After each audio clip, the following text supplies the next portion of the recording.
반갑습니다. 매튜쌤입니다. 우리가 중고등학교 시절에 걸쳐서 영문법을 굉장히 오랫동안 공부하고 또 많이 공부를 해왔는데 그럼에도 불구하고 영문법이 어렵게 느껴지는 이유 중에 하나는요.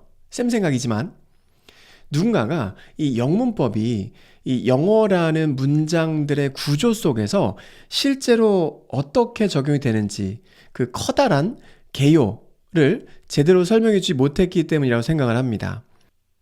그래서 오늘은 우리가 지금까지 배워왔던 그리고 지금 배우고 있는 앞으로 배우게 될 이 영문법 각 파트들이 문장에서 어느 위치에 적용이 되는지, 그러니까 세부적으로 뭐 투부정사의 시제라든지 태라든지 이런 이야기는 오늘 최대한 지양할 거고요. 이야기하지 않을 거고, 우리가 영문법 전반을 펼쳐놓고 봤을 때 각각의 문장 속에서 어떤 문법은 어떤 문장에 어떻게 적용이 되는지에 대해서 이야기를 해보는 시간을 갖도록 하겠습니다. 그래서 제목을 쌤이 영문법 총정리라는 제목을 좀 거창하게 붙여봤어요. 쌤은 중학교 2학년 때 처음으로 영문법을 배웠는데요. 그때 영어쌤으로부터 들은 말은 굉장히 충격이었습니다. 그 말이 무슨 말이었냐면 세상의 모든 영어 문장들은 이 5개의 형식으로 나눌 수가 있다. 5개의 형식 안에 들어간다는 말이었어요. 쌤 생각에는 아니 굉장히 긴 문장도 많은데 어떻게 이 5형식이라는 틀 안에 모든 영어 문장이 들어갈 수 있을까? 이게 굉장히 좀 의심이 갔던 거죠. 너무 궁금했습니다. 그래서 오늘 영문법의 개요라는 큰 타이틀을 가지고 강의를 하고 있는데 물론 뭐 모든 문장이 5형식 안에 다 들어갈 수 있는 건 아니에요. 근데 그런 문장들은 이제 예외 패턴으로 아니면 동사의 패턴, 문장의 패턴화해서 따로 배우기 때문에 모든 문장이 5형식 안에 포함되어 있다고 칩시다. 네, 그렇게 가정을 하고 공부를 하겠습니다. 우리 왜 중학교 2학년 때만 보더라도 3형식을 4형식으로 바꾸거나 4형식을 3형식으로 바꾸시오 이런 문제가 실제로 내신에 나오기도 하잖아요. 지금도 나오고 있어요. 그래서 5가지 형식이 기본적인 문장 패턴이다 라고 생각을 하고 공부를 같이 해보도록 하겠습니다. 자, 일단은 이 5형식이라는 것이요. 뭐 영국의 어니언? 이름이 양파예요. 어니언이라는 학자가 일본으로 전파를 했다가 일본에서 이 5형식이 정리가 돼서 한국으로 넘어온 것으로 알고 있는데요. 어쨌든 뭐 중요하지 않은 정보였고 이 5가지로 문장을 나누는 기준이 무엇일까요? 5가지로 문장을 나누는 기준은 그쵸. 5형식은 동사를 기준으로 나눕니다. 동사를 기준으로 분류를 한 거예요. 그러니까 주어와 동사는 문장이라고 하는 최소 요소인 거고요. 주어 동사가 있다라고 하면 문장으로 볼 수 있는 거죠. 절 혹은 문장으로 볼 수 있는 거고 이 동사가 어떤 동사냐에 따라서 뒤에 따라 나오는 성분들이 이렇게 없을 수도 있고 보어가 올 수도 있고 목적어가 올 수도 있고 간목, 직목 뭐 이런 식으로 올 수도 있다는 겁니다. 자, 그러면 동사를 어떤 기준으로 분류를 해놨냐? 성문 종합 용어에는 이렇게 나와요. 1형식은 동사가 완전자 동사, 2형식은 불완전자 동사, 3형식은 완전타 동사, 4형식은 수요 동사, 5형식은 불완전타 동사. 이런 용어 들어보신 적 없죠? 요즘에 이런 용어 쓰면 굉장히 옛날 사람 취급받습니다. 아이들 어려워한다고 이런 용어를 쓰면서 영문법을 가르치는 게 좀 구닥다리라는 그런 인식을 받기 쉬운 것 같아서 쌤도 잘 안 쓰려고 하는데 그 용어 안에 굉장히 많은 게 숨어 있어요. 지금 일단 기준을 잘 보시면 1형식과 2형식은 아까 완전 자동사와 불완전 자동사라 그랬죠? 1형식과 2형식은 자동사군이에요. 그리고 3, 4, 5형식은 타동사군입니다. 완전 자동사, 불완전 자동사, 완전 타동사, 수요 동사, 불완전 타동사. 그래서 자동사군과 타동사군이에요. 이렇게 2형식과 3형식을 기준으로 나뉘는 거고 그럼 자동사가 뭐고 타동사가 뭔지도 아셔야겠죠? 자동사는 뭐고 타동사는 뭘까요? 자동사는 쉽게 정의 내리면 이렇습니다. 자동사는 목적어를 바로 취하지 않는 동사이고 타동사는 목적어를 바로 취하는 동사를 타동사라 부릅니다. 그러니까 우리 1형식 보시면 목적어가 지금 없죠? 주어 동사로 끝날 수 있다면 자동사인 거죠. 2형식도 보어죠? 목적어가 아니니까 자동사라고 말을 하는 거죠. 타동사는 목적어를 바로 취하는 동사. 그러니까 동사 뒤에 목적어가 바로 나오면 타동사가 되는 거예요. 지금 3, 4, 5형식 다 보시면 목적어가 바로 뒤에 있습니다. 간접 목적어도 목적어인 거죠. 그러니까 여기에 해당하는 말은 뭐뭐를 동사했다. 이렇게 말할 수 있는 동사면 타동사가 되는 거고 뭐뭐를은 아니더라도 그냥 동사로 끝나고 문장이 끝날 수 있다면 자동사가 되는 겁니다. 예를 들어서 윙크라든지 그가 윙크했다. 아니면 그가 하품했다. 그가 잠을 잤다. 뭐 이런 것이 자동사라고 하고요. 또 한 가지 중요한 정보가 뭐냐면 영어의 동사의 개수도 굉장히 중요하다고 생각해요. 이것도 문법 시간에 설명을 좀 안 해주시는 포인트 중에 하나가 아닐까 싶은데 영어의 동사 총 몇 개 있을까요? 대략 한 11만 개에서 12만 개 정도 있다라고 합니다. 많게는 13만 개, 14만 개도 이야기하는데 일반적으로 많이 사용하는 사전에 현대 영어 사전에 등재되어 있는 영어 동사의 총 개수가 약 한 11만 개래요.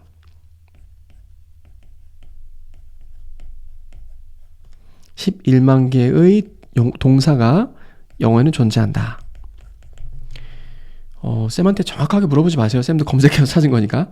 11만 개의 동사가 존재하게 되는데 쌤이 지금까지 평생 동안 영어 공부하면서 영문법 책도 많이 보고 영어 문장도 많이 읽고 영어 책도 많이 보다 보니까 이 11만 개의 동사들 중에서 자동사의 비율이요.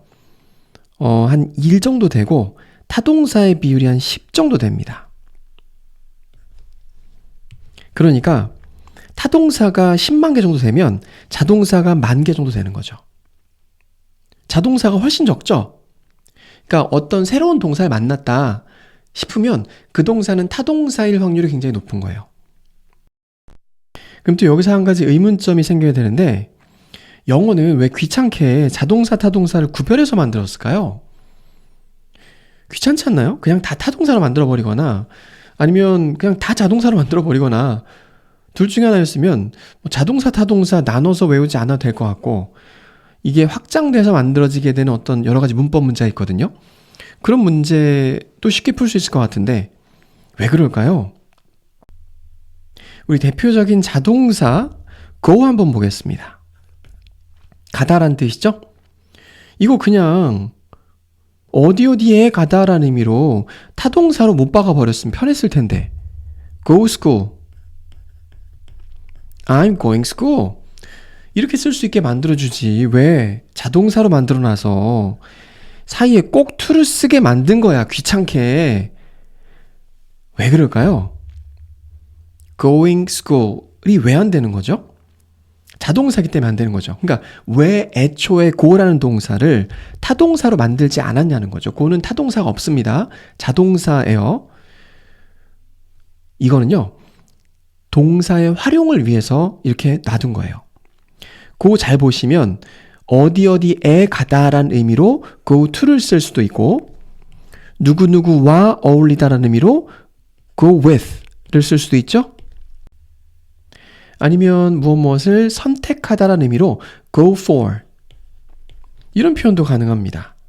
그러니까 go라는 동사를 어디로 가다라는 타동사로 못 박아서 처음부터 만들었더라면 이렇게 활용을 못 할 거 아니에요. 왜냐면 타동사 다음에 전치사가 못 나오니까. 그래서 자동사의 역할로 놔둔 겁니다. look도 한번 볼까요? look은 보다란 뜻이죠. 타동사로 안 쓰죠? look me, he's looking me 이렇게 안 쓰잖아요. 그죠? 왜 자동사로 놔뒀을까요? 그쵸? look at 하면 어디를 보다가 되고 look for 하면 무엇을 찾다가 되고 look up 하면 검색하다가 되죠. 자동사들은요, 활용할 수 있는 여지를 남겨두기 위해서 자동사라는 항목을 만든 거죠. 이렇게 정리할 수 있습니다. 자동사 플러스 전치사는 타동사 역할을 한다. 이것도 굉장히 중요한 개념이죠. 자동사 플러스 전치사는 타동사 역할을 한다. 얘를 하나로 세트로 묶어버리면 뒤에 목적어를 취한다는 점에서는 이 전체가 하나의 타동사 역할을 한다는 겁니다. 중요한 개념이에요. 자, 그러면 타동사는 왜 요 사이에 전치사를 넣어서 다양한 전치사를 넣어서 활용하면 좋을 텐데 왜 타동사를 못 박아버렸을까? 타동사 대표적으로 뭐 대표 타동사라는 건 없지만 우리 watch라는 타동사가 하나 있다고 가정을 해봅시다. watch는 타동사입니다.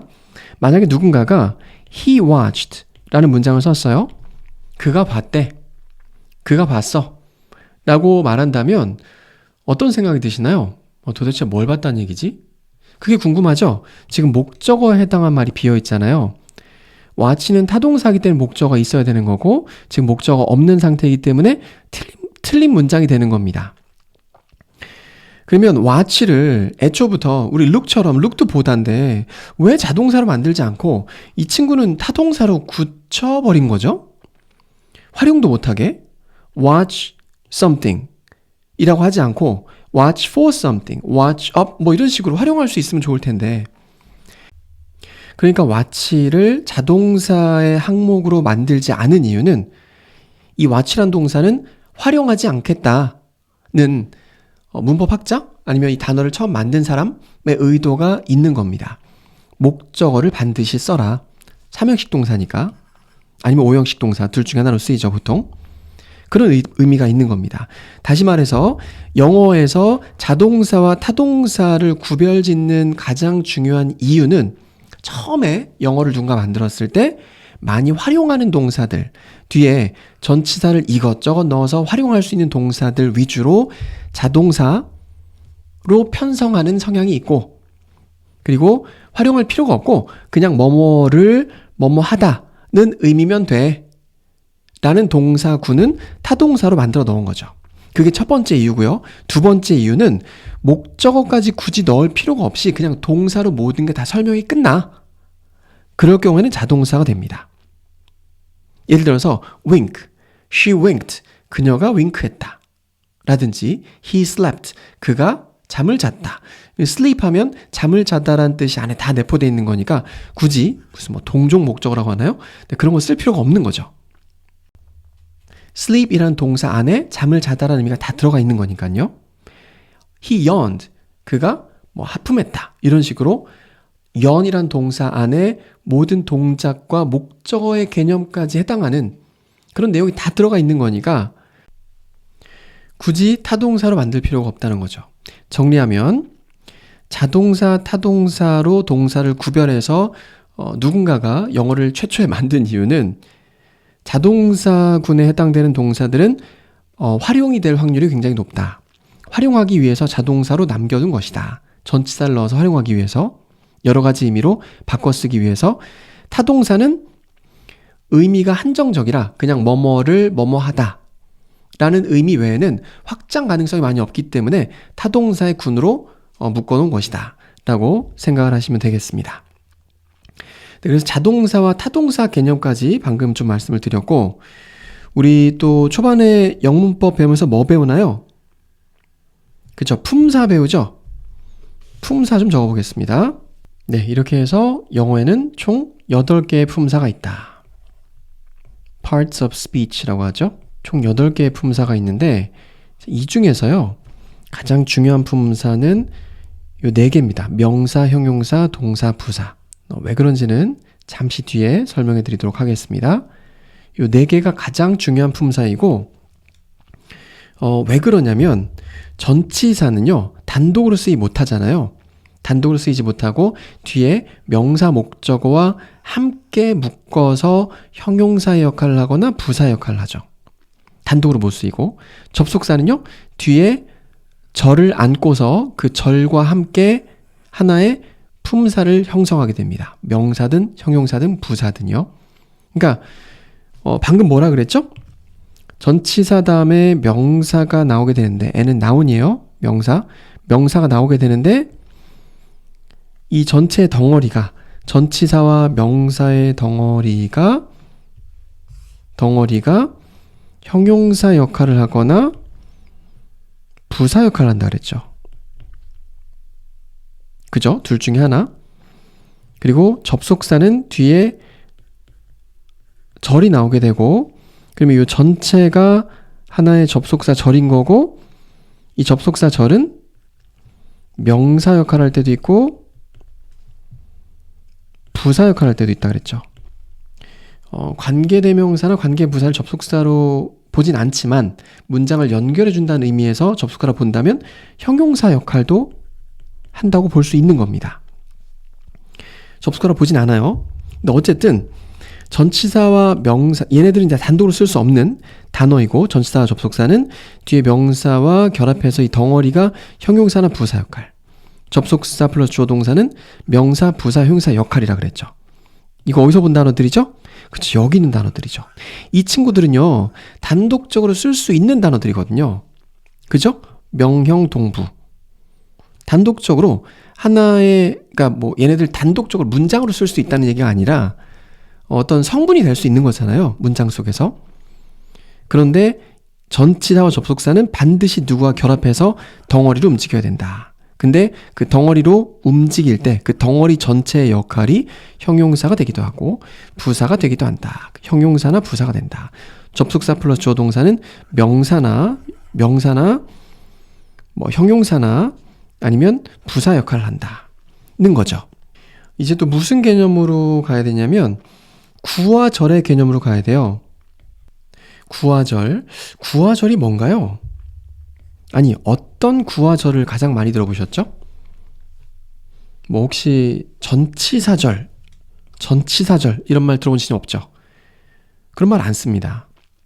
아니면 접속사구 이런 말도 잘 안 써요. 뭐 만들면 있을 수 있겠지만 일반적으로 구와절은요, 우리 아까 이 8개의 품사 중에서 명사, 형용사, 동사, 부사에 붙여서 가장 많이 사용합니다. 물론 동사 절은 있을 수가 없겠죠. 절은 주어 동사인데 이 지금 주어가 있을 수가 없으니까, 아니면 뒤에 주어 동사를 안고 있는 동사가 있을 수가 없으니까 동사는 동사구 정도까지는 쓰는데 나머지는 명사구, 명사절, 형용사구, 형용사절, 부사구, 부사절이라는 말을 씁니다. 이거는 역할의 명칭이에요. 요거를 헷갈리시면 안 됩니다.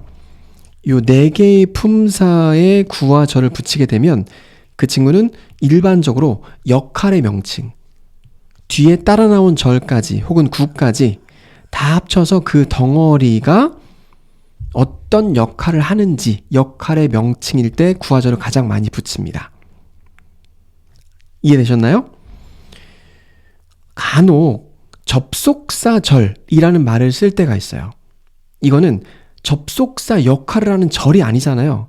그래서 접속사절이라고 만약에 누가 한다면 그 용어는 형태의 명칭인 거죠. 아, 접속사로 시작하는 절을 얘기하는 거야 라는 얘기예요. 요게 굉장히 헷갈려서 많은 학생들이 어려워하는 그 포인트가 생기거든요. 그럼 하나 퀴즈 내겠습니다. 전치사구는요, 뭘 뜻하는 걸까요? 전치사, 영어에 많이 쓰는 전치사 25개 정도 있고 그 전치사 다음에 예를 들어서 in church 이런 말이 있다. 그러면 이 in church는 전치사구라고 말할 수 있는 걸까요? 아니면 단어들이 모여서 하나의 전치사 역할을 하는 뭐 due to처럼 because of, due to 이런 단어들을 전치사구라고 불러야 되는 걸까요? because of도 하나의 전치사 역할을 하죠. due to도 전치사 역할을 하고, 이거 말고도 뭐 굉장히 많죠. owing to도 있고 아니면 다른 의미를 갖는 표현들도 많이 있습니다. 뭐예요? 뭘 전치사구라 불러야 됩니까? 이것도 잘 생각해 보셔야 되는 게 지금 말하려는 것이 역할의 명칭인지 아니면 형태의 명칭인지를 주목하셔야 돼요. 전치사구라고 일반적으로 얘기하면 in church 이 경우를 얘기합니다. 전치사로 시작하는 구. 지금까지 구화절 얘기할 때는 다 역할의 명칭을 불렀잖아요. 명사 역할을 하는 절, 형용사 역할을 하는 절, 부사 역할을 하는 절이라고 해놓고 전치사 구는 전치사로 시작하는 구래요. 마치 아까 접속사로 시작하는 절을 접속사 절이라고 부르는 것처럼요. 그러니까 접속사가 만약에 됐다음에 주어 동사 나왔다. 그러면 그 대절은 뭐 명사절이라 불러도 되고 접속사절이라 불러도 되는 거거든요. 만약에 대절이 명사절 역할이었다면. 그럼 이제 헷갈리기 시작하는 거죠. 전치사구는 전치사로 시작하는 구인가? 아니면 단어들이 모여서 전치사 역할을 하는 구인가? 단어들이 모여서 명사 역할을 하면 명사구잖아요. 그러면 단어들이 모여서 전치사 역할을 하면 전치사구가 아닐까? 인데 일반적으로 말할 때 전치사구라고 얘기하면 in 명사 요 덩어리를 전치사구라고 부릅니다. 그러니까 전치사구는 여기서 부사구 역할을 하고 있는 거야. 혹은 형용사구 역할을 하고 있는 거야. 라고 얘기를 하고 상황에 따라서는 in church를 부사구, 형용사구라고 부를 수도 있습니다. 예를 들어서 이런 문장이 있다고 쳤을 때 He's praying in church. 그는 교회에서 기도하고 있다. 여기서는 지금 부사구 역할을 하고 있는 거죠. 여기서 in church는 부사구야 라고 얘기할 수도 있고 전치사구라고 말하는 것도 일반적이에요. He is watching the boy in church. 교회에 있는 소년이니까 형용사구의 역할을 하고 있어 라고 말하는 것도 일반적이고 in church가 전치사구라고 말하는 것도 일반적입니다. 그래서 요게 이 부분 때문에 학생들이 많이 헷갈려하기 때문에 어떤 영어쌤들은 이 전치사 플러스 명사를 전치사구라고 부르는 걸 싫어하십니다. 그래서 간혹 전치사구를 전명구, 전치사 명사구, 전명구라고 부르시는 쌤도 계세요. 그런데요, 쌤도 초반에 전명구라고 부르는 거 굉장히 좋아했었는데 영어학과에서, 영어학부에서 영어학을 공부해 보니까 전치사로 시작해서 전치사 플러스 명사구를 영어로 prepositional phrase, 그냥 전치사구라고 부르더라고요.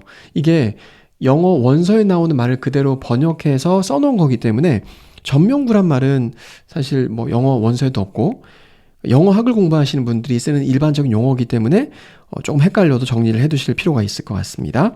그래서 전치사구는 전치사 플러스 명사다. 이걸 전치사구라고 부른다. 그래서 이 친구를 부사구라 불러도 되고 상황에 따라서는 형용사구라 불러도 된다. 라고까지 기억해 두시면 되겠고요. 그러면 due to나 because of는 뭐라 불러야 되느냐? 이 친구들은요, 일반적으로는 그냥 전치사라고 부릅니다. 그냥 전치사예요. 근데 단어들이 모여서 하나의 전치사 역할을 하고 있기 때문에 좀 다른 이름이 필요할 것 같은데 굳이 붙이자면 구전치사 정도가 좋지 않을까로 생각을 합니다. 근데 쌤만 쓰는 용어이기 때문에 통용이 되긴 좀 어려울 것 같아요. 자, 그리고 나서 우리가 문법책의 그 목차를 펼쳐보게 되면 어떤 단원들이 있죠? 정말 기초적인 책이나 기본적인 기본서들 보면 뭐 형용사가 무엇인지 부사가 무엇인지 하나하나가 다 챕터로 다루어지고 있거든요. 접속사 챕터, 뭐 전치사 챕터 이렇게 나눠지고 있는데 그런 것들 제외하고 우리가 지금 말하는 영문법의 그 개요에서 가장 중요한 굵직한 문법 챕터들에 대해서만 이야기를 해보겠습니다. 명사 해갖고 뭐 보통 명사, 고유 명사, 추상 명사 이런 거 말고요. 그런 것부터 하면 좀 지겹지 않나요? 시제 있을 거고 좀 크게 적어보겠습니다. 시제가 있을 거고 수동태라고 하죠. 태가 있을 거고 투부정사, 동명사, 분사, 가정법, 관계사, 그리고 좀 뒤로 가게 되면 뭐 특수구문도 있고, 비교구문도 있고, 뭐 강조구문도 있고, 여러 가지가 있어요. 근데 그런 것들은 배제하고 특수한 구문들이니까 그냥 그 패턴만 공부하시면 되는 거거든요. 제가 지금 보여드린 열거되어 있는 이 문법책의 챕터들은 일반적인 문법책이라면 중학교 2학년, 3학년, 고등학교 1학년에 걸쳐서 다 포함되어 있는 문법 챕터의 명칭들입니다. 요 하나하나 좀 보면서 이야기를 들어볼 건데, 영문법의 개요 시간이니까 시제 갖고 12시제 막 예문 쫙 다 들고 그런 게 아니고요. 시제가 언제 어떻게 적용이 되는지에 대해서만 간략하게 설명드리도록 하겠습니다. 일단 시제편 펴보시면 가장 먼저 배우시는 게 현재 완료 시제인데, 현재 완료 해 플러스 pp죠? 그리고 뭐 진행 시제도 나오고, 현재 진행 시제도 나오고, 미래 진행도 나오고, 과거 진행도 있고, 과거 완료 진행도 있고, 미래 완료 진행도 있고, 이렇게 해서 12가지 시제를 다 배우게 됩니다. 그죠? 그 시제는 형식에서 이 동사에 해당하는 이 동사의 시점을 나타내주는 도구예요. 이 시제는 이 본동사라고 합니다. 이 동사들요. 이 본동사의 시점, 그러니까 이 동사의 동작을 행하는 주체가 언제 이 동사를 했는지를 나타내주는 역할을 시제가 하고 있는 거죠. 얘가 현재 진행이면 지금 하고 있는 중이다가 되는 거고, 과거 진행이면 과거의 특정 기준 시점에 뭐뭐 하고 있는 중이었다가 되는 거고, 현재 완료면 과거에 이루어진 동작인데 관심사가 현재 있는 것을 현재 완료라고 하고요. 그래서 각각의 시제의 세부적인 내용들은 문법책 참고하시면 됩니다. 지금 그걸 설명하는 자리가 아니기 때문에 간략하게 영문법 얼개 개요를 보여드리고 있는 거죠. 그리고 태는 뭘 보고 수동태라고 합니까? B 플러스 PP를 수동태라고 하죠, 일반적으로. 그래서 이 수동태 B 플러스 PP는 주어가 이 동작을 당했다는 것을 말할 때 사용하는 것이 수동태인 거예요. 맞죠? 예를 들어서 주어가 목적어를 뭐뭐 했다는 능동태이지만 주어가 뭐뭐 당했다. I was watched. 나는 감시당했다. 이렇게 쓰면 수동태인 거잖아요. 수동태인 거고, 한 가지 유의하실 점은 이 태랑 시제가 결합이 가능합니다. 결합이 가능한데 그냥 막무가내로 결합하는 게 아니라 태는요, 모든 시제의 가장 마지막 부분에 위치하게 된다. 그러니까 가장 중요한 규칙이에요. 이거 좀 적어보겠습니다. 노트가 계속 작아지는 것 같은데, 태는 위치하게 된다. 그래서 12가지 시제를 표기를 하시고, 만약에 어떤 문장에 수동태를 나타내고 싶다, 그러면 가장 마지막 부분에 B 플러스 PP를 결합해서 쓰시면 되는 거죠. 또 이렇게 얘기하면 너무 어려우니까 예문 한번 들어보도록 하겠습니다. 예문이 아니라 어떻게 결합이 되는지 한번 보도록 하겠습니다. 예를 들어서 나는 미래, 완료, 진행, 수동태 태를 만들고 싶다. 예를 들어서 미래는 뭐죠? 미래는 will이고, 완료는 have 플러스 pp고, 진행은 뭐죠? 진행은 be 플러스 ing잖아요. 수동태는 뭐라 그랬죠? 모든 시제의 가장 마지막 부분에 위치한다 그랬잖아요. 그죠? 근데 수동태는 be 플러스 pp니까 이렇게 결합해 놓고 보면, 결합이 된다고 보면 will, have, 비동사의 pp형, been, 비동사의 ing형, being, pp가 되는 거죠. 방금 설명드린 거 이해되셨나요? 미래 완료 진행 수동태를 만들려고 한다면 미래 완료를 먼저 쓰고, 그 다음에 진행을 나중에 쓰고, 수동태는 모든 시제의 가장 마지막에 위치한다고 했으니까 제일 뒤에 BPP를 넣고 보시면 will have PP에서 진행의 비동사에 맞는 PP형을 쓰시면 will have been이 되는 거고, 수동태는 모든 시제의 가장 마지막. 근데 수동태는 be 플러스 pp니까 미래완료 진행의 수동태가 되면 비동사의 진행형이 돼야 되니까, 비동사의 ing형이 돼야 되니까 will have been being pp가 되는 거죠. 하나만 더 해볼까요? 또 뭐만 들어볼까요? 과거 완료 수동태? 과거 완료는 had pp인 거고, 수동태는 be pp인 거고, 그러니까 합치면 had been pp가 되는 거죠. 왜냐하면 비동사의 pp형은 been이니까 had been pp가 되는 겁니다. 과거 진행 수동태 어떻게 할까요? 과거 진행 수동태. 과거 진행은 비동사가 was나 were, 그리고 ing고, 수동태는 be 플러스 pp니까 be 플러스 pp. 그럼 결합하게 되면 비동사의 ing형으로 바꾸게 되는 거니까 was being pp가 되는 거죠. 뭐뭐 당하는 중이었다는 의미가 되겠네요. 별로 어렵지 않죠? 저 수동태는 모든 시제의 가장 마지막에 위치하게 된다까지 기억해 두시면 되고, 일반적으로 학교 시험에서 나올 때 시제와 태문제가 결부되어 있는 함께 사용된, 그러니까 복잡한 시제와 복잡한 시제와 수동태가 함께 사용된 동사일 경우에 그 동사를 가지고 얘가 수동태가 맞는지 능동태가 맞는지, 그러니까 will have been being pp가 맞는지 will have pp가 맞는지, 아니면 will have been pp가 맞는지, 이런 식으로 수동태가 맞는지 능동태가 맞는지, 시제는 will have been being pp가 맞는지 will have pp가 맞는지, 이런 식으로 동사를 가지고 물어보는 경우가 많기 때문에 시제와 수동태는 좀 꼼꼼하게 공부해 두실 필요가 있습니다.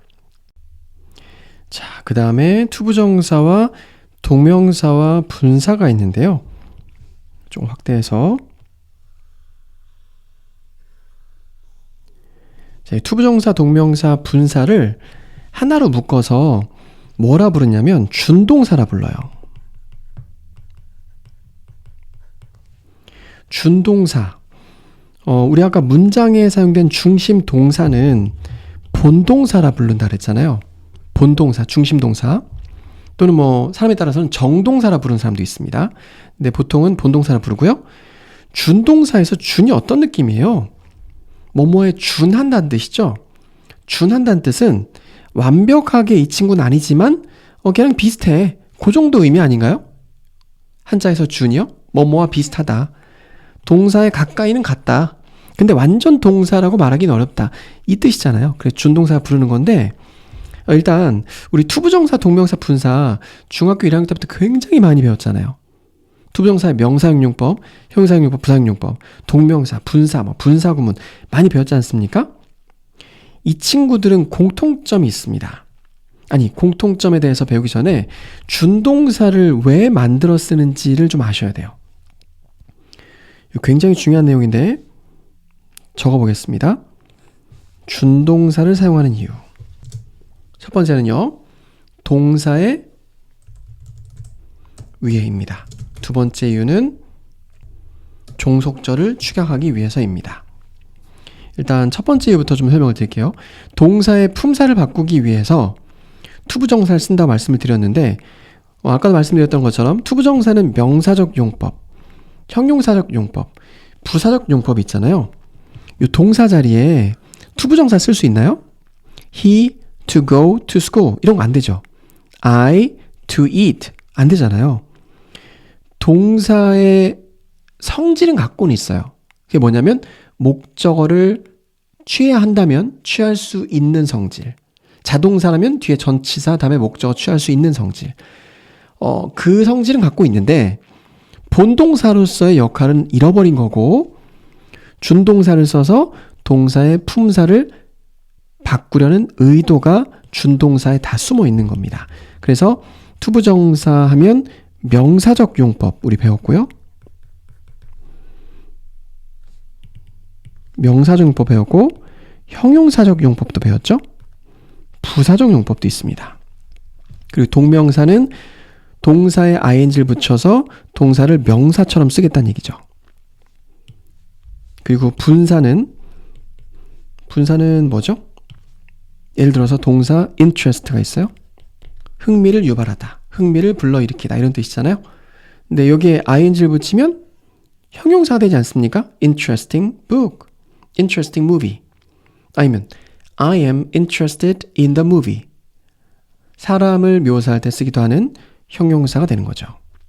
그래서 분사는 1차적으로 명사를 수식하거나 보어 자리에 올 수 있는 형용사 역할을 할 수 있다. 형용사는요. 그리고 분사 구문으로 쓰이게 되면 부사 역할도 하는 거죠. 분사 구문은 부사절을 부사구로 바꾸는 게 분사 구문이니까요. 이제 다시 오형식으로 돌아가서 조금 설명드릴 내용이 있는데 이 5개의 형식에서 보시면 주어 동사 보어, 주어 동사 목적어 이렇게 점점 요소들이 바뀌잖아요. 여기서 주어와 목적어는요. 어떤 품사여야 될까요? 주어 목적어는 문장 성분인 거고 성분의 명칭인 거고 품사는 어떤 품사? 명사여야만 됩니다. 반드시. 대명사도 좋고 동명사도 좋아요. 어쨌든 명사 성질을 가진 명사여야 돼요. 그럼 보어는 어떨까요? 보어는 명사이거나 형용사 성질을 가져야 됩니다. 이게 굉장히 중요한 개념이에요. 자, 그러면 우리 이 형식 대표 동사가 한 20개 되려나? 이 형식 동사는 다 기억해 두셔야 됩니다. 이 형식 동사 뭐뭐 있죠? 대표적으로 비동사 있죠? 이 형식 동사 대표적으로 비동사 있고 감각동사류 해갖고 look, smell, sound 이런 동사들이 있고요. 근데 비동사 가지고 이야기해 보겠습니다. 예를 들어서 Jane is pretty 라는 문장이 하나 있고 Jane is the girl 이라는 문장이 있습니다. 여기에서요. pretty는 품사가 뭐죠? 형용사죠? the girl은 명사입니다. 그래서 방금 배웠던 그 문법에 부합하죠. 비동사 뒤는 보어 자리인데 왜냐면 비동사는 이형식 동사니까 보어 자리인데 보어 자리에는 명사 품사가 오거나 형용사 품사가 반드시 와야 된다. 둘 중에 하나가 와야 된다. 규칙이 있었잖아요. 그래서 잘 왔습니다. 그래서 제이는 예쁘다. 제이는 그 소녀이다. 이렇게 된 거죠. 문제는 뭐냐면 pretty나 걸과 같은 단어들은요. 이 단어 자체를 딱 봤을 때 이 친구는 형용사네? 이 친구는 명사네? 이 품사가 정해져 있잖아요. 사전 찾으면 나오니까 바로. 이렇게 품사가 정해져 있기 때문에 바로 이 품사가 파악이 가능하지만 비동사 뒤에 보어 자리에 비동사 뒤는 보어 자리라 그랬죠? 이 동사가 비동사일 경우에 이형식 동사라 그랬으니까 보어 자리에 ing가 나왔을 때 그때는 한번 써보겠습니다. My hobby is collecting coins. 내 취미는 동전 모으기다. 겠죠? 비동사 뒤에 ing가 나왔어요. 근데 my hobby가 주어가 아니라 She is collecting coins. 똑같은 문장이 있다. 가정을 해보겠습니다. 이 정도는 너무 쉬워서 판단이 가능하시겠죠. 비동사 뒤에 ing가 나오고 여기도 지금 비동사 뒤에 ing가 나와 있는데 제대로 써볼게요.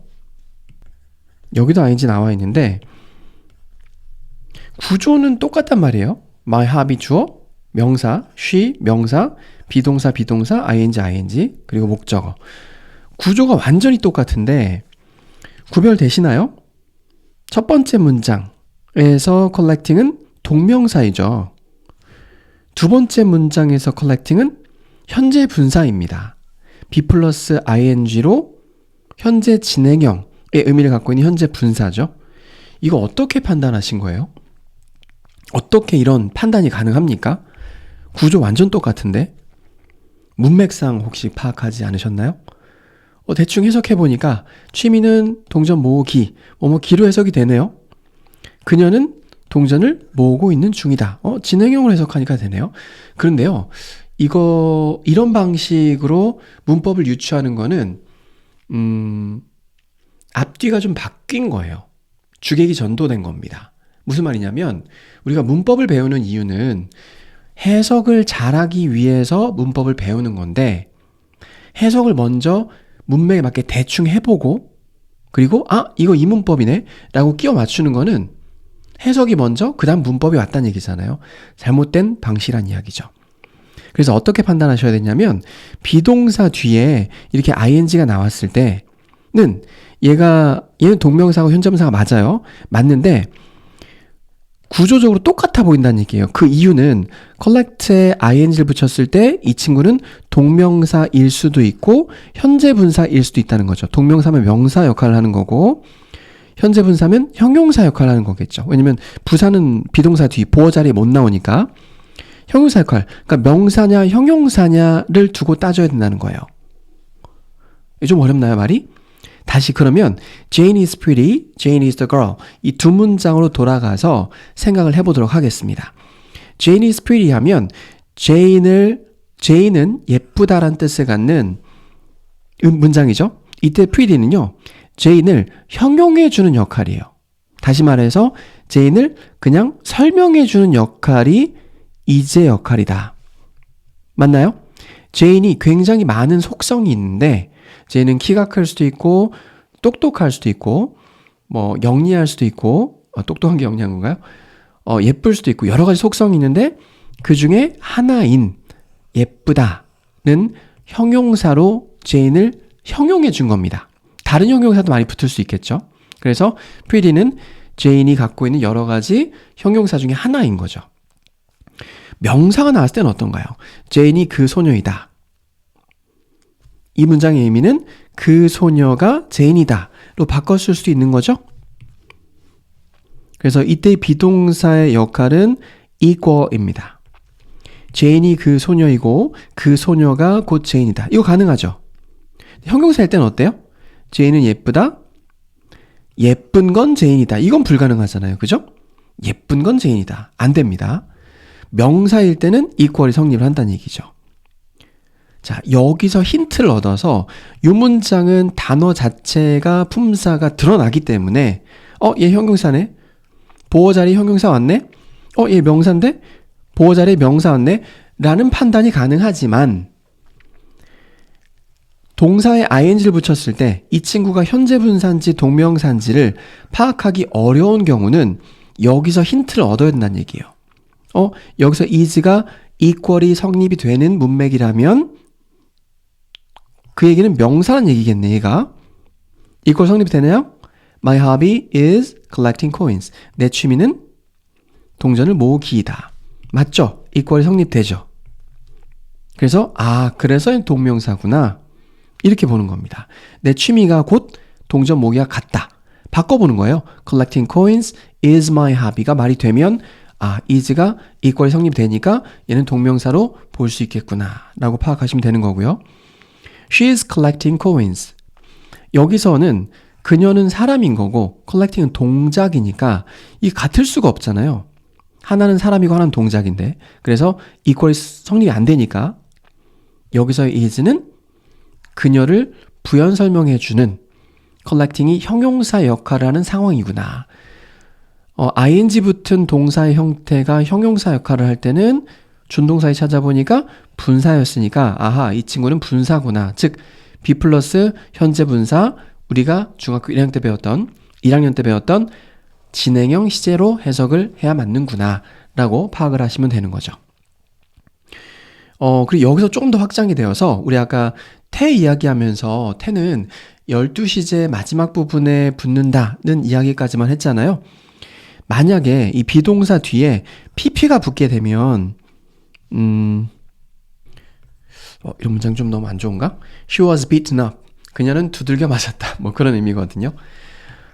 be 플러스 pp니까 수동태죠? be의 pp형입니다. 이런 문장이 오게 되면 우리 be 플러스 pp로 수동태라고 부르는데 사실상 이때 pp형은요.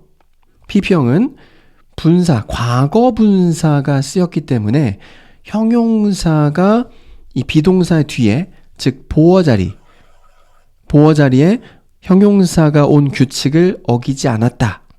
그 규칙을 잘 지켰다 라고 말할 수 있는 겁니다. 이해되셨나요? 지금까지 이 얘기를 왜 했냐면 자, 얘가 첫 번째고 요 두 문장이 두 번째 군이고 이제 세 번째 군에 대해서 이야기를 해보겠습니다. 우리 지금 보어에 대해서 이야기하고 있어요. 보어 학생들이 많이 어려워하고 중요한 개념이기 때문에 정립을 해두셔야 됩니다. 보어는 명사 또는 형용사의 성질을 가진 것이 올 수 있다 하면서 이 두 가지 4개의 예문이었죠. 4개의 예문을 들어가면서 설명을 드렸는데 만약에 이 보어 자리에 투부정사가 왔다고 생각해 볼까요? 위에 들었던 예문과 비슷하게 생긴 예문을 가지고 이야기해 보도록 하겠습니다. My plan is to visit my dad. 그리고 두 번째 예문은 I am to visit my dad 라는 문장이 있어요. 자, 우리 비동사 뒤에는 I am to 말고 he is로 바꿔보겠습니다. 비동사 구조까지 똑같아 보이게 표기를 하기 위해서 바꿔보겠습니다. He is to visit my dad.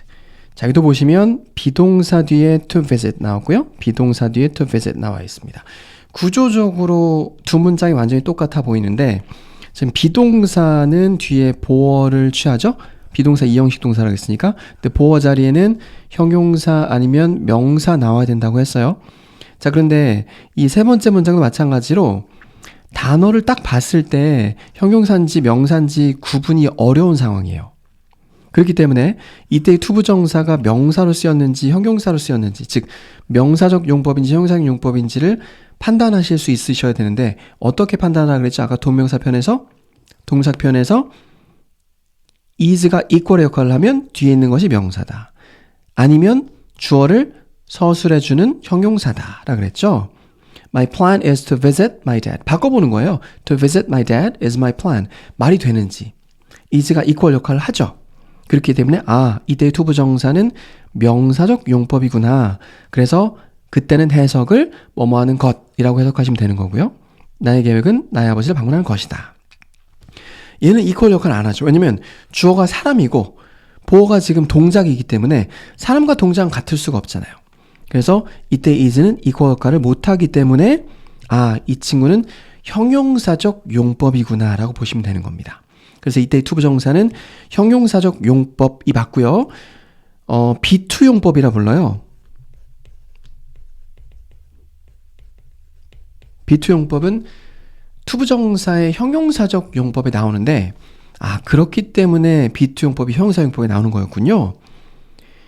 즉 비동사가 equal의 역할을 안 할 때, 즉 주어가 앞으로 할 일, 의무, 예정, 가능, 운명, 의도 5개죠 보통?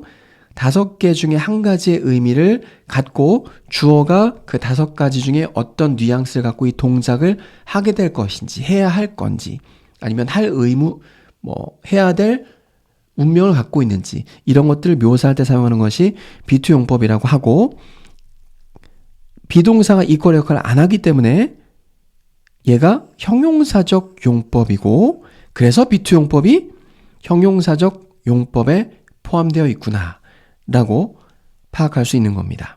그래서 이 문장의 의미는 문맥이 있으면 좀 더 정확하겠지만 그는 나의 아버지를 방문할 것이다. 이때의 B2는 뭐뭐할 예정이다. be scheduled to 혹은 be going to 바꿔 쓸 수 있는 표현이죠. 왜냐면 is가 equal 역할을 안 하니까. 그래서 여기도 마찬가지로 비동사 뒤는 보어자리인데 비동사 뒤는 보어자리인데 보어는 명사나 형용사가 돼야 된다는 규칙을 이 세 번째 문장에서도 잘 지키고 있는 겁니다. 자, 그러면 우리 삼형식은 뭐 기본적인 문장 패턴이니까 잘 아실 거고 주어가 목적어를 동사했다. 사형식은 주어가 수요 동사죠. 간접 목적어에게 직접 목적어를 주다, 보여주다, 만들어주다, 가르쳐주다 다 포함되는 개념입니다. 동사의 개수로 따지면 이 1형식부터 5형식까지의 전체 동사의 개수가 대략 11만 개라고 아까 말씀을 드렸는데 여기서요 1형식 동사가 한 10,000개 정도 되고 2형식 동사가 한 20개 안쪽이에요. 굉장히 적죠. 그래서 2형식 동사는 다 외워두셔야 됩니다. 3형식 동사가 한 95,000개 정도 될 것 같아요. 대략적으로 진짜로 대부분 3형식 동사고 4형식 동사가 한 30-40개 됩니다. 그리고 5형식 동사가 한 500개, 400개 안쪽이 될 것 같아요. 그래서 가장 많은 수의 개수를 차지하고 있는 동사는 3형식 동사이고요. 그 다음이 1형식 동사.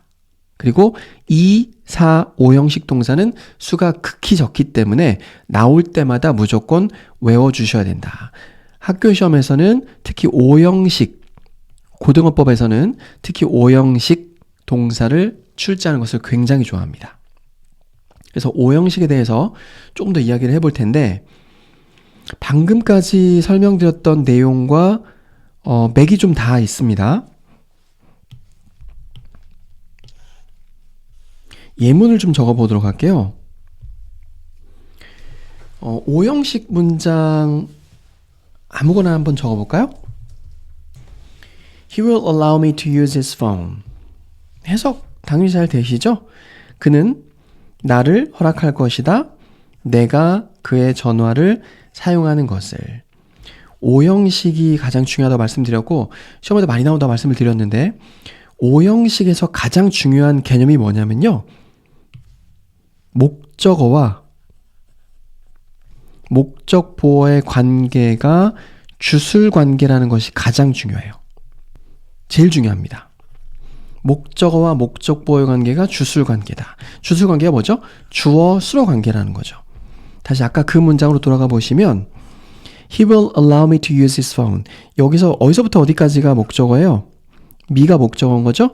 To use his phone이 목적격 보어잖아요. 이 친구가 object, 목적어이고 그리고 to use his phone이 objective complement, 목적격 보어입니다. 주수 관계라 그랬죠? allow 5형식 동사고 내가 그의 전화를 사용하는 것을 누가 이 동작을 하는 거죠? 내가 하는 거죠. 내가 이거 할 것을 그는 허락할 것이다. 이런 내용인데요. 결국에는 이 동작을 하는 주체가 이 목적어이기 때문에 주술관계가 성립한다라고 말씀드릴 수 있습니다. 이 동사가 지각동사라면 목적어 다음에 동사원형이나 ing, pp 다 나올 수 있고요. 사역동사라면 목적어 다음에 make, let, have, help죠. 사역동사는 목적어 다음에 일반적으로는 동사원형 그리고 make와 have 같은 경우는 pp도 나올 수가 있죠. 이거를 다 설명드리기에는 그 사역동사, 지각동사만 가지고도 1시간 넘게 설명이 되기 때문에 지금 개념을 잡는 시간이니까 그 개념을 이해하시는 게 제일 중요합니다. 사역동사 문장 한번 좀 적어보겠습니다.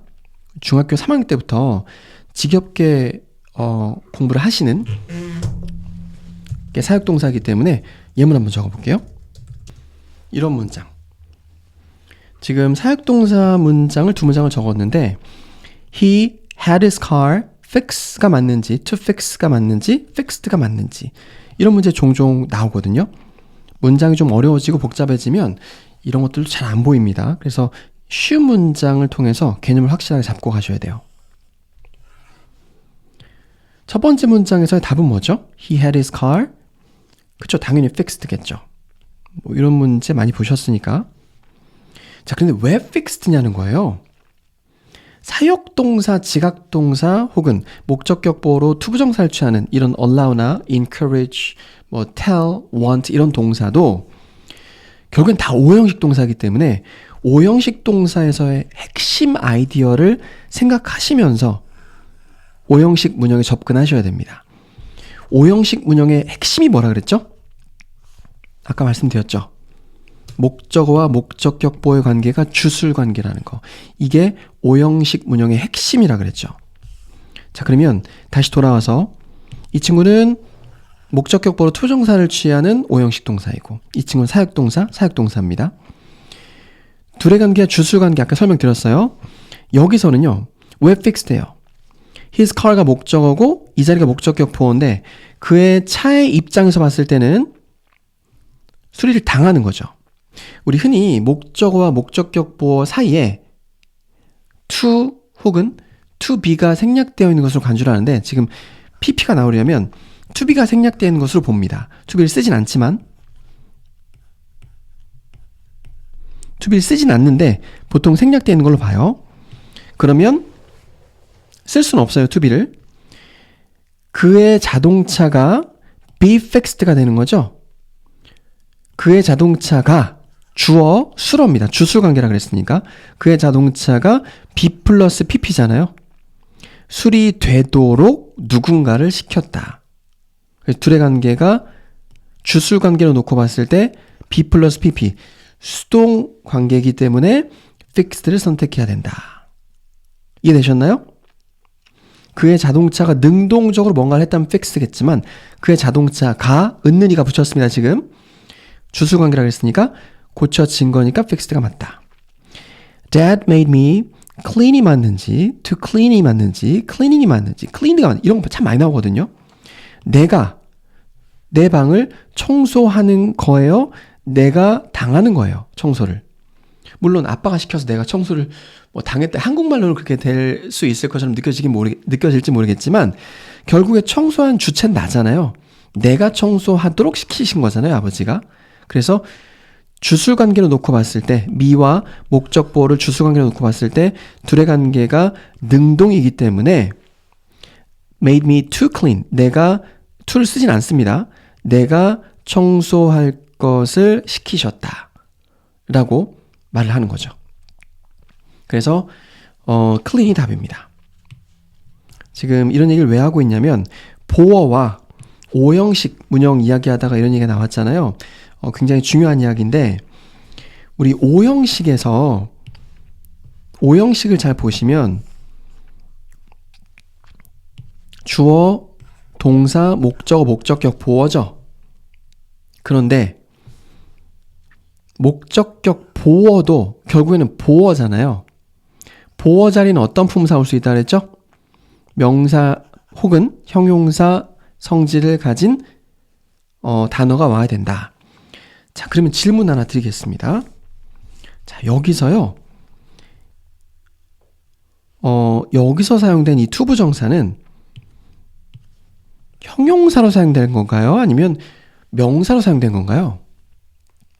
이 용법이 명사적인가요? 형용사적인가요? 예전에는 이런 문제가 중학교 3학년, 고등학교 1학년 문제 많이 나왔었는데 요즘에는 잘 안 나오는 것 같아요.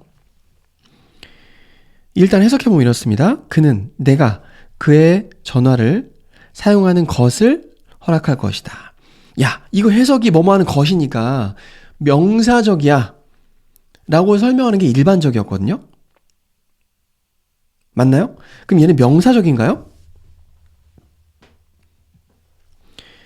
다시 돌아가서 어디로 돌아가시냐면 우리 아까 이형식 문형에서 동사가 비동사일 때 투부정사가 나왔을 때 보어 자리에 비동사 뒤는 보어 자리죠? 비동사 뒤 보어 자리. 보어 자리에 투부정사가 나왔을 때 이 친구가 형용사적 용법, 형용사용법입니다. 비토용법. 그가 할 일을 묘사해주고 있는 거, 형용해주고 있는 거니까 형용사용법. 형용사용법인지 아니면 투부정사가 뭐뭐하기, 명사적인지는 누가 결정했습니까? 비동사의 역할이 결정했죠. 얘가 이퀄이면 명사적이고 아니고 주어가 할 일을 묘사해 주는 거면 형용사적이라 그랬죠. 지금 방금 말씀드린 이 내용을 전제로 오형식에서 아까 또 다른 전제, 두 번째 대전제가 있었는데 뭐였어요? 오형식 가장 중요한 거 목적어와 목적보의 관계가 주술 관계라는 거. 주어 수로 관계라는 거. 그러면 요 둘만 놓고 봤을 때는 목적어와 목적보의 관계는 이 형식에서 my plan과 to visit의 관계가 같은 거죠. he와 to visit과의 관계가 같은 거죠. 맞나요?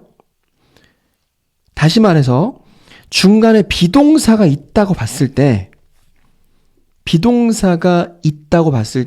그 비동사를 중심으로 비동사가 equal의 역할을 한다면 그때는 명사적 용법인 거고, 투부정사가 이 주어가 할 일을, 투부정사가 앞으로 할 일을 서술해 준다면, 형용해 주는 역할을 한다면 형용사적 용법이라 그랬죠.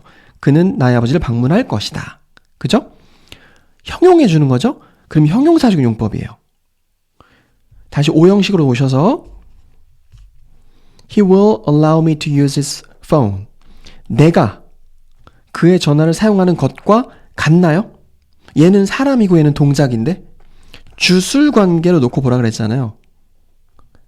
같을 수가 없죠. 격이 다른데 사람이고 동작이니까. 그렇기 때문에 이때의 투부정사는 형용사적 용법으로 보셔야 되는 게 맞습니다.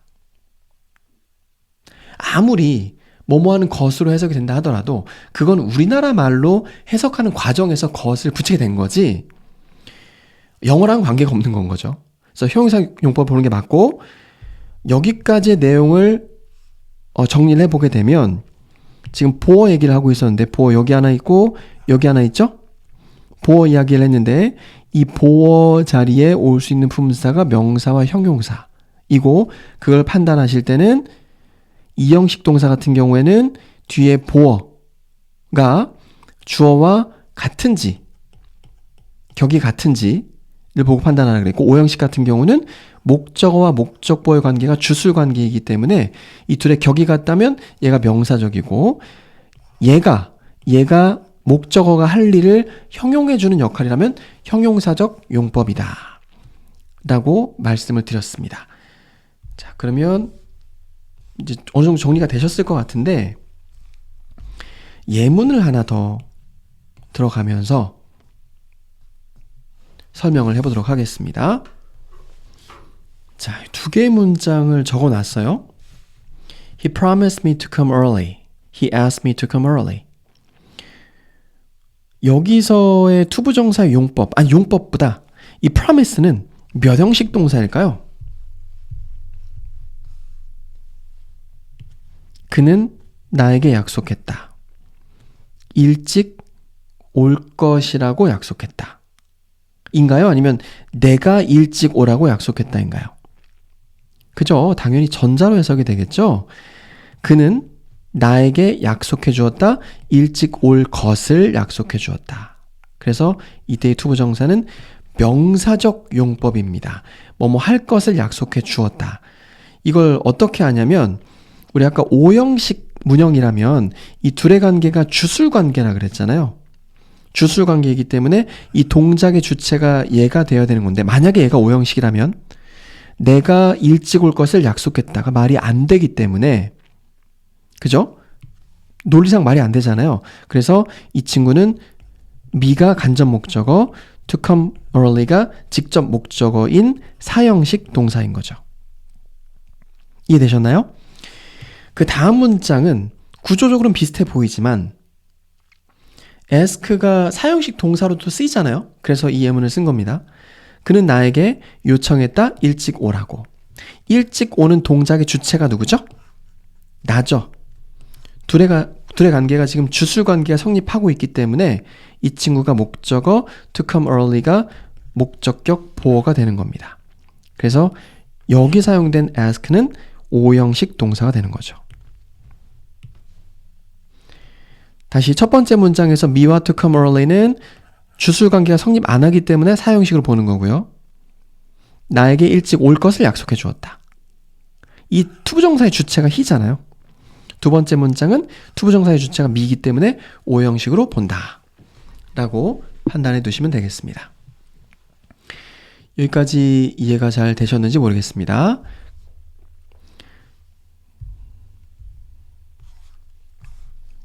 그리고 거의 다 설명한 것처럼 보이지만 아직 설명할 게 조금 더 남아 있습니다. 자, 이 오형식을 중심으로 쭉 설명을 드렸는데 이거 말고 하나만 좀 더 설명을 드리겠습니다.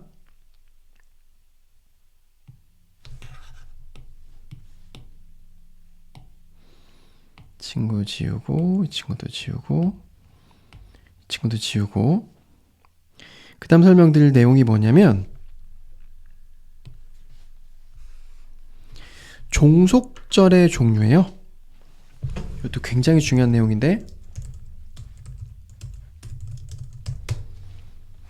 종속절의 종류. 종속절의 종류는 일단 종속절의 정의부터 아셔야 되겠죠? 종속절이란 명사절, 형용사절, 부사절 중에 하나를 종속절이라 부릅니다. 그러니까 어떤 문장 속에서 명사절이 있다면 그 명사절은 주절에 종속되어 있는 종속절이다. 어떤 문장이 있는데 그 문장 안에 형용사절이 있다면 그 형용사절은 종속절이다 라고 부를 수 있는 겁니다. 그러니까 종속절은 명사절, 형용사절, 부사절 중에 하나를 종속절이라 부른다. 일단 명사절의 종류부터 볼게요. 명사절 종류는 대절이 가장 대표적이죠. 대절. 그 다음에 의문사절. 의문사절은 의문 대명사절 그리고 의문 부사절 다 포함됩니다. 그리고 복합관계 대명사절. 이 명사절이고요. 형용사절은요. 명사절에 하나 빠진 게 있네요. 그리고 왓절까지. 형용사절을 관계대명사절과 관계부사절을 말하고요. 그리고 부사절에는 대표적으로 대절, 그리고 부사절 종속 접속사절이 있고요. 복합관계 대명사절과 복합관계 부사절이 있습니다. 이게 좀 복잡하고 어려워 보이는데 사실 방금 말씀드린 게 영어의 전부예요. 지금까지. 그 중에서 저는 감히 종속절의 종류가 제일 중요하다고 생각을 합니다. 이해를 꼭 하셔야 됩니다.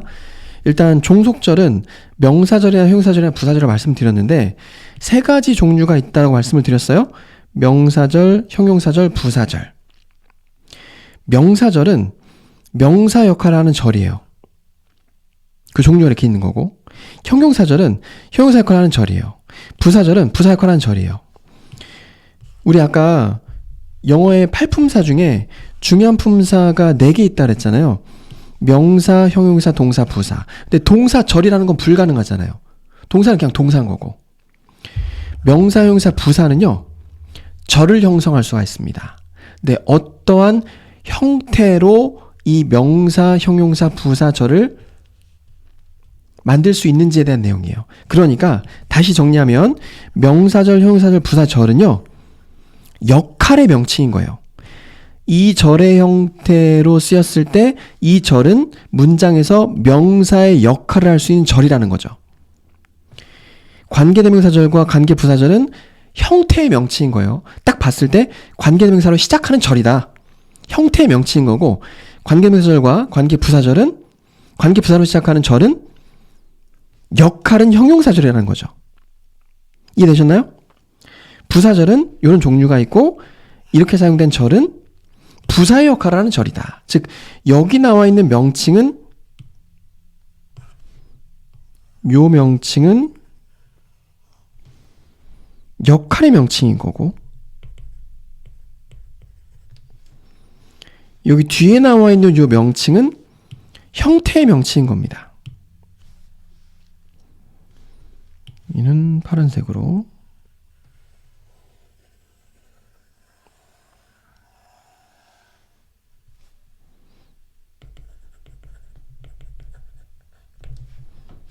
이거 굉장히 중요한 개념입니다.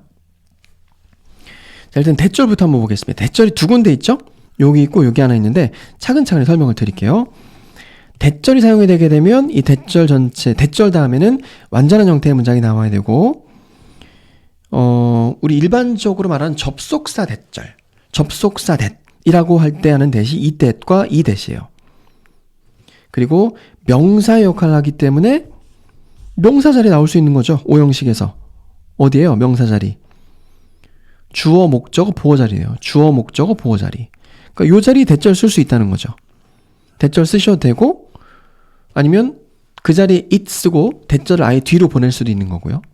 It is important that you study hard. 이런 식으로 쓸 수 있는 거예요. 그럼 이때의 대절이 명사 역할을 한, 주어 역할을 한 명사절의 대시다. 혹은 접속사 대시다. 이렇게 말할 수 있는 거고, 주어 자리에 올 수 있고, 또 목적어 자리에 올 수 있죠. 삼형식에서 I hope that you will come tonight. That you will come tonight이 목적어 자리에 왔잖아요. 그래서 명사의 역할을 하고 있는 대절이 목적어 자리에는 원래 명사만 나와야 되는데 그 자리에 잘 왔다 라고 말을 할 수가 있는 겁니다. 그게 대절인 거죠. 그리고 보어 자리도 올 수 있죠. 뭐 ask 같은 동사. 대표적으로 대절이 목적격 보어 자리에 올 수 있거든요. He asked me that I should come tonight. 그는 내가 오늘 저녁에 와야 된다고 요청했다. 뭐 should를 보통 안 쓰긴 하지만 이때 대절은 목적격 보어 자리에 쓰인 명사절의 대시입니다. 어쨌든 보어 자리에도 대절이 올 수 있다. 그래서 이때 이 명사절은 명사 역할을 하는 절에 다 들어갈 수 있는 절이라 보시면 됩니다. 얘네들이 그러니까 이 오형식에서 명사가 들어갈 수 있는 자리에 다 들어갈 수 있는 거예요.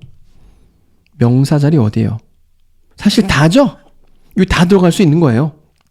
들어갈 수 있는데 사형식 같은 경우는 수요동사, 보통 누구누구에게 뭐를 주다라는 의미로 사용이 되기 때문에 간접 목적어 자리에는 that을 쓰기 좀 그렇겠죠. 대절에게 뭔가를 주다, 이건 좀 말이 안 되기 때문에 직접 목적어 자리에 쓸 수 있습니다. 아까 뭐 promise, he promised me that 이런 식으로 쓸 수 있다는 거죠. 그리고 의문사절. 이 친구는 어떻게 배우나요? 우리 중학교 2학년 때. 간접 의문문절이라고 배우죠? 같은 말입니다. 그죠? 간접 의문문. 간접 의문문. 같은 말인데. 의주동이잖아요. 그죠? 의문사로 시작하는 절. 이 친구도 역할은 명사이기 때문에 의문사절 전체가 다 들어갈 수 있는 거예요. 간접 목적어 자리 빼고 문맥상 말이 안 되기 때문에 다 들어갈 수 있는 거죠. whether 뭐 주어 자리에 들어갈 수 있는 거고요. 얘네들 의문사절이 whether if절은 얘도 명사절 역할이죠. 뭐뭐인지 아닌지. 이때 if만 조금 특이하게 동사의 목적으로만 사용이 되고요. whether절 같은 경우는 다 들어갈 수 있습니다. 여기도 마찬가지로 간접 목적어 자리 정도는 빼고 what절은 뭐뭐한 것이라고 해석이 되잖아요. 그래서 나머지 다 들어갈 수 있습니다. 명사가 들어갈 수 있는 자리는. 형용사절은요. 역할이 형용사잖아요. 근데 형용사의 역할이 뭐죠? 기본적인 역할이? 그죠? 명사수식이죠. 명사수식이기 때문에 이렇게 할지? 네, 좀 두꺼운 펜으로. 명사수식이기 때문에 형용사절 앞에는 수식받는 명사가 있어야 됩니다. 그걸 두고 선행사라고 부르고요. 선행사가 먼저 있고 그리고 뒤에 관계대명사절이나 관계부사절이 붙고 그 관계대명사절이나 관계부사절이 선행사를 수식하게 되면 선행사 명사니까 형용사절의 역할을 했다라고 말할 수 있는 거죠. 별로 어렵지 않죠? 근데 학생들이 많이 어려워하는 포인트가 관계부사절 하면 왠지 부사일 것 같잖아요. 그게 아니라 관계부사는 원래 문장에서 부사구를 제거하고 그 자리에 관계부사를 넣어서 형용사의 역할을 하는 절을 만든 이게 관계 부사절이기 때문에 헷갈리시면 안 됩니다. 이것도 마찬가지예요. 관계 대명사절도 형용사절 역할이고 관계 부사절도 형용사절 역할이다. 그 다음에 부사절의 that 한번 보실 텐데 명사절의 that이랑 학생 여러분들이 많이 좀 헷갈리시더라고요. 부사절의 that과 명사절의 that 어떻게 다르나요? 명사절의 that은 말 그대로 명사 역할을 하는 that인 거예요. 부사절의 that은 말 그대로 부사 역할을 하는 that인 거고, 뭐 예를 들어서 I think that he's honest. 이때의 대절은 명사절의 that이죠. 접속사 that이죠. 이런 문장 만들어 보겠습니다. He's so clever that he can solve it within 10 seconds. 그는 너무도 영리해서 그것을 10초 안에 풀 수 있다. 뭐뭐 안에죠. 일반적으로 이 so that 구문이라고 말을 하는데 so that 지금 결과 나타내고 있죠? 그래서 결과를 나타낼 때 뒤에 완전한 문장 나왔고 명사 역할은 또 아니잖아요. 그럼 부사절의 역할을 하고 있는 that이다. 접속사입니다. 라고 말을 할 수 있습니다. 이런 문장 말고 또 뭐가 있을까요? so that이 붙어 있게 되면 이런 문장도 가능하죠. He studied hard so that he can pass the test. 그는 열심히 공부했다. 뭐 하도록, 뭐뭐 하기 위해서 라는 뜻이죠. 뭐뭐 하기 위해서. 그러니까 목적을 나타내고 있죠. 이때의 so that은. 목적을 나타내는 that이다. 이때도 부사절의 that이다. 라고 이야기할 수 있는 접속사인 거죠. 이때 사용되는 that절이 부사절의 that절이다. 접속사 that이다. 라고 이야기를 하고요. 뒤에 완전한 문장이 나와야 된다는 점은 똑같습니다. 좀 이따 설명드리겠지만 접속사라고 부르는 친구들은 뒤에 완전한 문장이 나오는 것을 일반적으로 접속사라 불러요. 여기 접속사 뭐 있죠? that절 있고 whether if절 뒤에 접속사고요. 그리고 요 that절 접속사, 부사절 종속 접속사, 접속사 있네요. 뒤에는 무조건 완전한 문장 나와야 됩니다.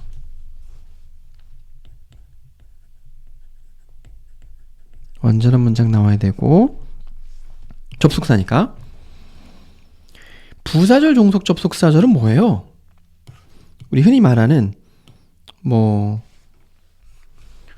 웬절이라든지 if나 뭐뭐 하지 않는다면 unless나 although나 though나 뭐 이런 거 있잖아요. while이라든지 as라든지 뭐 whereas라든지 기타 등등등. after도 있고. 이런 접속사를 부사절 종속 접속사라고 부르고요. 뒤에 접속사니까 완전한 문장 나와야 되고 절 전체의 역할은 부사절이다 라고 기억을 해두시면 되겠습니다. 그리고 제가 설명 안 드린 게 왓절이네요. 왓절 다음에는 불완전한 문장이 나오고요. 꼭 필기해 두셔야 됩니다. 그리고 뭐뭐한 것의 의미를 갖고, 그런 의미를 갖고 명사절의 역할을 하니까 우리 아까 오형식에서 명사 들어갈 수 있는 자리에 다 들어갈 수 있다. 주어든 뭐 목적어든 보어든 다 들어갈 수 있다. 기억해 두시면 되겠고, 복합관계 대명사절, 복합관계 대명사, 복합관계 대명사 뭐 있죠? 복합관계 대명사는 whatever, whichever, whoever가 있고요. 뒤에 불완전한 문장이 따라오게 됩니다. 주어나 목적어가 빠진 불완전한 절이 뒤에 따라놔야 되는 거고, 이 친구들을 복합관계 대명사절이라고 부르고요. wherever, however 절을 복합관계 부사절이라고 부르고, 뒤에는 일반적으로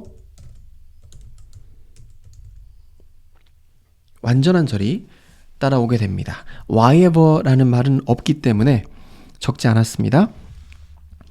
그래서 위의 친구들이 복합관계 대명사절인 거고 아래 친구들이 복합관계 부사절입니다. 근데 복합관계 대명사는 여기 또 있네요. 그러니까 이 절들은 명사절의 역할을 할 수도 있고 부사절 역할을 할 수도 있다. 근데 wherever, however, whenever가 빠졌네. whenever까지. 그래서 원래는 6W1H에서 7개여야 되는데 whyever가 빠지니까 총 6개의 복합관계, 대명사 복합관계 부사가 나왔습니다. 3개 다음에는 완전한 절이 나오는데 이 절은 부사절의 역할을 한다 정도까지 기억을 해두시면 되겠고요. 지금까지 설명드린 개념이 일반적인 그 영문법의 전반적인 개요, 반드시 학습하시면서 기억해 두셔야 되는 내용을 다 설명을 드렸고, 지금 새벽 4시 27분인데 열강을 했습니다. 말고도 중요한 문법 굉장히 많죠. 각 품사별로도 중요하고요. 비교 구문도 중요하고 다 중요합니다. 가정법도 중요하고 다 중요한데 얘네들은 그냥 패턴만 외우면 되는 거거든요. 가정법 과거는 if 주어 동사의 과거형 그런 거 외우면 되는 거거든요. 그리고 해석하는 방법이라든지 이런 게 다 정해져 있습니다. 그래서 일반적인 오형식 문형의 그 패턴에 들어가긴 하지만 써야 되는 동사의 형태가 정해져 있기 때문에 가정법은 가정법 파트 참조해 주시면 될 것 같고, 관계사도 방금 설명을 드렸었죠. 형용사절 역할을 한다. 앞에 수식받는 명사가 있고 관계사절은 관계대명사절과 관계부사절로 형용사절 역할을 한다. 즉 명사가 나올 수 있는 자리라면 그 명사 뒤에 붙어서 앞에 있는 명사를 수식해 주기 때문에 오형식 문장에서의 명사 뒤에 붙어서 관계사 절이 뒤에 붙어서 문장을 길어지게 만드는 요소이다 라고 설명을 드릴 수 있을 것 같습니다. 그리고 제가 방금 말씀드리기로 명사가 나올 수 있는 자리라면 그 명사 뒤에 형용사절이 붙어서 문장을 길어지게 만들 수 있는 조건을 형성할 수 있다고 말씀을 드렸는데, 사실 이 부분에 대해서 조금 더 깊게 말씀을 드리자면 영어에서요 명사구라고 하면 좀 어려운 내용이긴 한데, 명사구는요 관사, 더나 어와 같은 관사 있죠? 그리고 부사, 형용사로 시작이 돼서 명사가 되고 전치사구로 끝날 수 있습니다. 전치사구는 전치사 플러스 명사구가 되고요.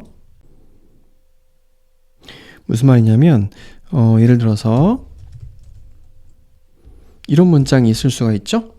Look at the breathtakingly tall building at the heart of the city. 여기서 명사구를 찾아보시면 이 부분이죠. 더 관사로 시작했고 부사가 뒤에는 형용사 수식하고 있고요. 더 형용사 나왔고 그리고 명사 나왔죠. 지금 이거 하고 있는 겁니다. 관사, 부사, 형용사, 명사, 그리고 전치사구 또 나왔죠. 전치사구는 전치사 플러스 명사구라 그랬어요. 그럼 여기서 또 명사구 또 시작되니까 the heart of the city, 그러니까 이 형태가 또 될 수 있는 거예요. 그래서 만약에 이 부분이 the heart of the city가 아니라 관사, 부사, 형용사, 명사, 전치사고 하면 계속 뒤에서부터 앞에 있는 명사를 뒤에서부터 수식해주는 굉장히 길어지는 형태가 무한 루프로 반복이 될 수 있다는 이야기입니다. 그래서 명사가 길어지는 요인 중에 하나로 이 명사구와 전치사구가 서로를 포함하고 있죠. 명사구 여기 있고 전치사구 여기 있고 포함하고 있기 때문에 무한 루프처럼 길어질 수가 있다. 그런 게 하나 있고, 지금 무슨 얘기하고 있는 거냐면 아까 형용사절이 명사가 붙을 수 있는 곳 뒤에는 무조건 붙어서 문장을 길어지게 하는 요소가 될 수 있다는 이야기의 확장판입니다. 그러니까 관계사절을 형용사절이 명사 수식하는 경우도 있고 동격절도 있죠? 동격절. 대절 같은 경우 얘도 앞에 명사가 있고 그 다음에 명사 뒤에 대절이 나와서 예를 들어서 예문 한번 적어보겠습니다. The belief that Asians are good at math is not true. That Asians are good at math 가 belief와 동격을 형성하고 있어요. 이때의 that도 접속사라 부르고 명사절의 that입니다. 아니면 뭐 형용사 구가 수식할 수도 있죠. The bucket full of water is mine.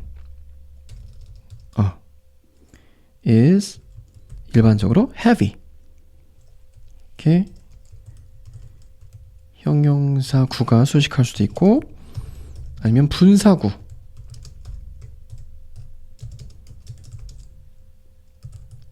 The boy playing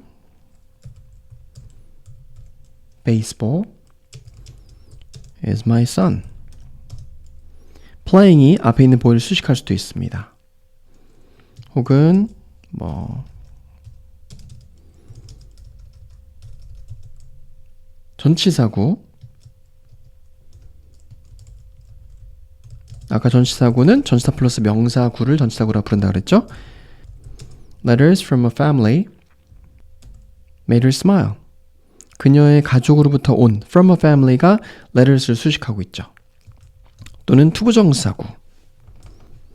The right to move, 이동권은, 이동할 수 있는 권리는 민주주의의 기본적인 부분이다. 뭐 이런 식으로 쓸 수도 있습니다. 그러니까 명사가 지금 이 빨간색으로 표기가 되어 있는 부분이 다 명사인데 이 명사를 길어지게 만드는 요소에 대한 내용이에요. 동격절이 올 수도 있고 full of water, 형용사 구가 올 수도 있고 playing, 현재 분사나 과거 분사 올 수도 있죠. 또는 전치사구가 올 수도 있고 부정사구가 앞에 있는 명사를 다 수식할 수도 있고 다 수식하는 관계인 거죠 지금? 물론 동격절은 이제 동격이라고 표기를 하긴 하지만 이런 말들 때문에 앞에 있는 명사가 굉장히 길어질 수 있어요. 그리고 아까 이야기했던 형용사절, 관계대명사절이나 관계부사절 때문에 길어져서 문장이 오형식 굉장히 단순해 보임에도 불구하고 여기 지금 명사잖아요. 다 명사 올 수 있는 자리잖아요. 이 뒤에 아까 말했던 형용사, 분사구, 전치사구, 부정사구, 관계대명사절, 동격절 이런 것들이 붙어서 문장이 길어지게 되고 앞뒤로 또 부사절이 붙어서 문장이 굉장히 길어질 수가 있다는 내용이 오늘 내용의 전부입니다. 그래서 영문법의 개요 약간 좀 중구난방으로 설명한 것 같지만 오늘 제가 설명드렸던 내용의 핵심을 여러 번 반복해서 보셔서 잘 이해하신다면 앞으로 배우게 될 문법은 좀 지엽적인, 굉장히 좀 쉽게 보일 거예요. 그래서 그 부분만 잘 파악을 하시면 해결이 되는, 왜냐면 우리는 이제 영문법의 전체적인 전반적인 상황을 다 이해를 한 상황이기 때문에 그런 힘을 줄 수 있는 강의가 되었기를 희망하면서 오늘 강의를 마치도록 하겠습니다. 지금 러닝타임 1시간 34분 지나고 있는데 아까도 시간 말씀드렸지만 지금 새벽 5시를 향해서 달려가고 있어서 저는 오늘 이만 자고 추가적인 질문 있으시면 밑에 댓글로 남겨주시면 제가 답변 드리도록 하겠습니다. 긴 시간 동안 수고 많이 하셨습니다. 고맙습니다.